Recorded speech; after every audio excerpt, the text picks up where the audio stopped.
Here, me and Gerardo are going to talk about EGFxSet. First, I want to talk a little bit about our background. Sorry about that. I have I don't know how it went backwards. So here we go. I'm Hegel Pedroza. I'm a postgraduate student in the National University of Mexico. My background is mainly as a composer and electric guitarist, interested in technology as a medium for sound installation and multimedia composition.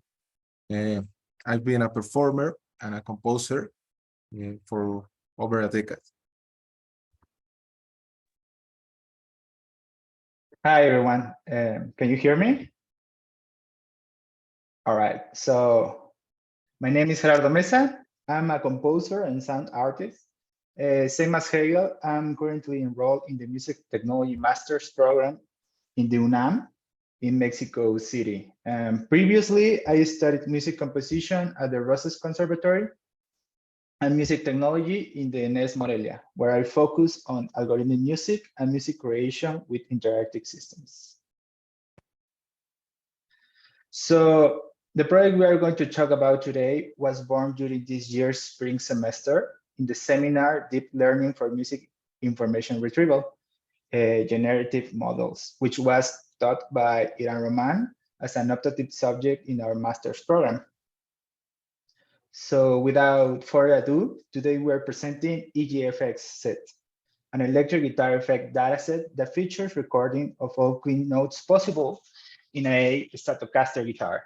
So we recorded the 5 pickup configurations available in the instrument and augmented this data using 12 real guitar effects. As we all know, it is virtually impossible to create a data set that represents all possible electric guitar timbres in real music. So existing guitar dataset had made compromises to balance musicality, timbre diversity, effect realism, and size. One common approach of this dataset has been to simulate effects with software and randomize the effect settings.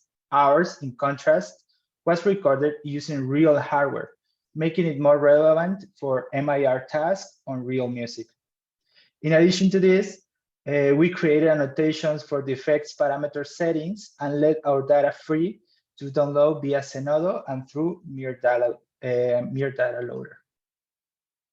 So we use a 22-fret Stratocaster guitar, model 2004, with the standard tuning to record this dataset. It had strings with a gauge going from 0.09 to 0.42 millimeters, and it was plugged with a 2 millimeters thick plastic pick.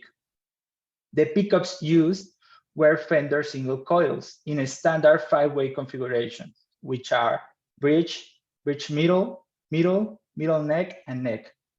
All 5 pickups were recorded using tone and volume notes at max position. So to record the dataset, a professional guitarist, which is Hegel, play each note available in the guitar, resulting in 138 notes played. So this process was repeated for all the 5 possible guitar pickup configurations mentioned before, resulting in a total of 690 clean notes. During the recording process, the guitarist wore headphones to listen at 60 BPM metronome and played a note every 8 seconds. Using the recorded clean tones, we prepared a DAW track where all notes were played one after the other. The computer's audio was sent through the output of an audio interface, which at the same time was connected to the input of each audio effect. Finally, the output of these effects were connected to the input of the audio interface, creating a round loop.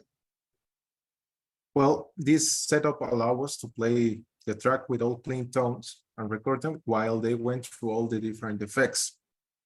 We use an Audi ID14 audio interface and a MacBook Pro 2013 laptop using Logic Pro X, and all the audios were from 22 kilohertz and 24-bit depth.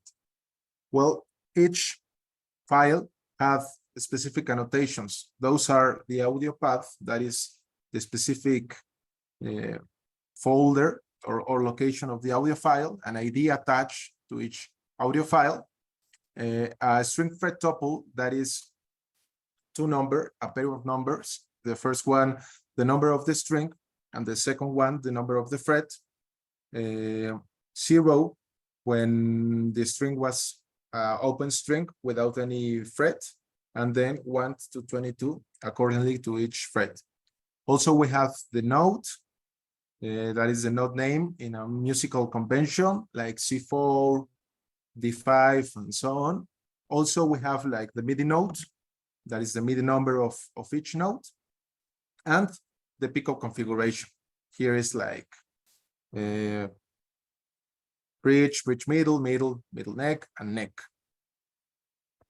Also, we have the effect, that is the name of the effects used. We use 12 different effects.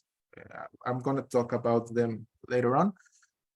Also, the model, that is the commercial name and version of each hardware. Like this one is the Ibanez Tube Screamer Mini, Boss PD2 Blues Driver, Rocco Rats 2 Distortion, Line 6 DL Fold, Orange CR60 combo amplifier, and so on. Also, we use an effect type. That's a categorical name of the effect type, abstracting away the effect's specific name and brand. We also have the knob names, that is the parameters names given by the original manufacturer. The knob type, those are language descriptor from a categorization we use, and the setting of each pedal, that is the position of each knob and each switch, going from values from 0 to 1. Our functional categorization explains how all the effect parameters in our dataset change the guitar's clean sound. We group them using the following descriptors. Volume dials, those are the ones that adjust the amplitude. The selector switches, selectors of discrete parameters of each effect. EQ dials, controls of the spectral equalization. Effect among dials, that is how much the effect is affecting a dry signal. Effect decay dials also, and rate dials. The rate dials were adjusted manually to match 120 BPM. That is like a standard time whenever you use a dial, and we matched them. Like, you know, this phaser only have one dial, that is the rate one. We match the dial with a metronome to 120 BPMs. Here are all the effects used and each parameter of each effect. You can see this information in our website. Maybe we have time to check it out. I'm gonna change how I share my screen with you, so you can see it.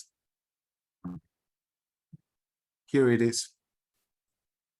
So we have all this information in our website, EGFxSet.github.io, and the effects are right here. It's like an interactive table. You can hear a little example of each effect. All audio files were normalized and have like a fade out of 2 seconds. Going back to the presentation.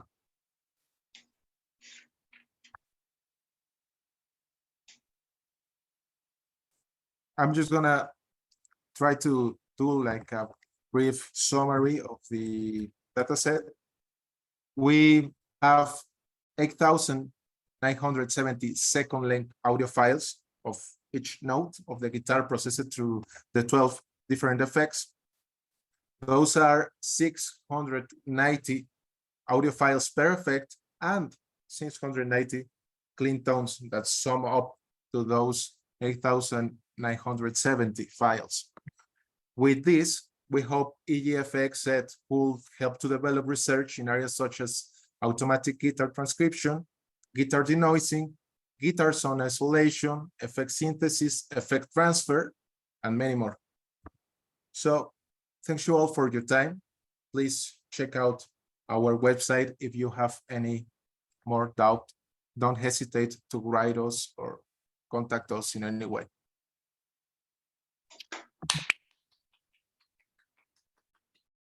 Thank you. That was very nice, and the timing was perfect. I must highlight that. So I'll just say that we have 3 minutes for questions, and the whole point here is that we talk. Doesn't have to be exactly about the presentation. It could be like about future work or anything you feel like asking them about. It could also be about their program of studies. So we have like 2 minutes and a half for questions of any kind.